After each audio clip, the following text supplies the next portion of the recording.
اعوذ باللہ من الشیطان الرجیم بسم اللہ الرحمن الرحیم الصلاۃ والسلام علیک یا سیدی یا رسول اللہ وعلی آلک و اصحابک یا سیدی یا حبیب اللہ۔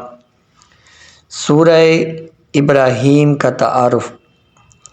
سورہ ابراہیم کا مقام نزول۔ سورہ ابراہیم مکہ مکرمہ میں نازل ہوئی، البتہ اس کی یہ آیت الم تر الی الذین بدلوا نعمت اللہ کفرا، اور اس کی بعد والی آیت مکہ مکرمہ میں نازل نہیں ہوئی۔ سورہ ابراہیم کے رکوع اور آیات کی تعداد۔ سورہ ابراہیم میں 7 رکوع اور 52 آیتیں ہیں۔ سورہ ابراہیم کا نام ابراہیم رکھنے کی وجہ۔ اس سورت کی آیت نمبر 35 تا 41 میں حضرت ابراہیم علیہ السلام کی اطاعت الہی کے حسین واقعے اور آپ کی دعاؤں کو بیان کیا گیا ہے۔ اس مناسبت سے اس سورت کا نام سورہ ابراہیم رکھا گیا۔ سورہ ابراہیم کے مضامین۔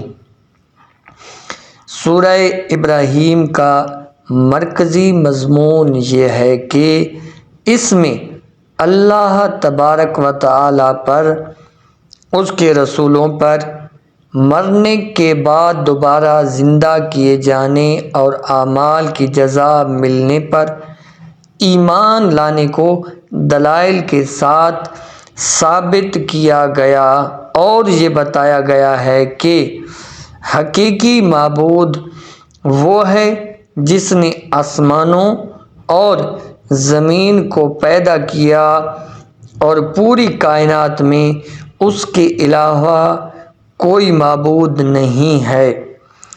اس کے علاوہ اس صورت میں یہ مضامین بیان کیے گئے ہیں۔ نمبر 1، کفار کی مذمت بیان کی گئی اور کفر کرنے پر انہیں شدید عذاب کی وعید سنائی گئی اور مسلمانوں سے ان کے نیک اعمال کے بدلے جنت دینے کا وعدہ کیا گیا۔ نمبر 2، حضرت نوح علیہ السلام، حضرت ہود علیہ السلام، حضرت صالح علیہ السلام اور ان کے بعد والے انبیاء کرام علیہم السلام اور ان کی قوموں کے واقعات بیان کر کے تاجدار رسالت صلی اللہ تعالی علیہ وآلہ وسلم کو تسلی دی گئی اور ان قوموں پر نازل ہونے والے عذابات سے کفار مکہ کو ڈرایا گیا۔ نمبر 3، خانہ کعبہ کی تعمیر کے بعد حضرت ابراہیم علیہ السلام نے مکہ والوں کے لیے امن اور رزق کی، لوگوں کے دل خانہ کعبہ کی طرف مائل ہونے کی، اپنی اولاد کے بتوں کی پوجا سے بچنے کی، اپنی اولاد کو نماز قائم کرنے کی توفیق دینے کی، اپنے والدین اور مسلمانوں کی مغفرت کی جو دعائیں مانگی وہ بیان کی گئیں۔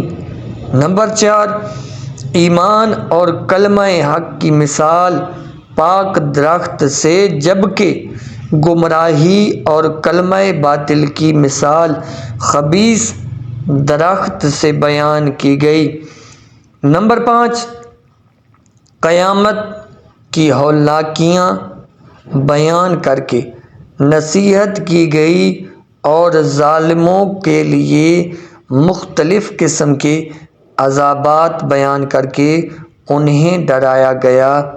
نمبر 6، قیامت کے دن تک عذاب مؤخر کرنے کی حکمت بیان کی گئی۔ سورہ رعد کے ساتھ سورہ ابراہیم کی مناسبت۔ سورہ ابراہیم کی اپنے سے ماقبل سورت سورہ رعد کے ساتھ مناسبت یہ ہے کہ سورہ رعد میں بیان کیا گیا کہ اللہ تبارک و تعالی نے اس قرآن کو عربی فیصلے کی صورت میں اتارا اور سورہ ابراہیم کی پہلی آیت میں قرآن پاک نازل کرنے کی حکمت بیان کی گئی کہ اس سے نازل کرنے کا مقصد یہ ہے کہ نبی مکرم صلی اللہ تعالی علیہ وآلہ وسلم لوگوں کو ان کے رب عز و جل کے حکم سے اندھیروں سے اجالے کی طرف اور اس رب العالمین کے راستے کی طرف نکالنے جو عزت والا اور سب خوبیوں والا ہے۔ یہ تھا سورہ ابراہیم کا تعارف، سورہ ابراہیم کے مضامین اور سورہ رعد کے ساتھ سورہ ابراہیم کی مناسبت۔ دعا ہے اللہ پاک ہمیں قرآن پاک سمجھ کر پڑھنے کی توفیق عطا فرمائے اور اللہ پاک ہمیں نیکیاں کرنے کے لیے مہلت زندگی عطا فرمائے، گناہوں سے بچنے کی توفیق، ہمت اور طاقت عطا فرمائے، نماز پنجگانہ پڑھنے کی توفیق عطا فرمائے۔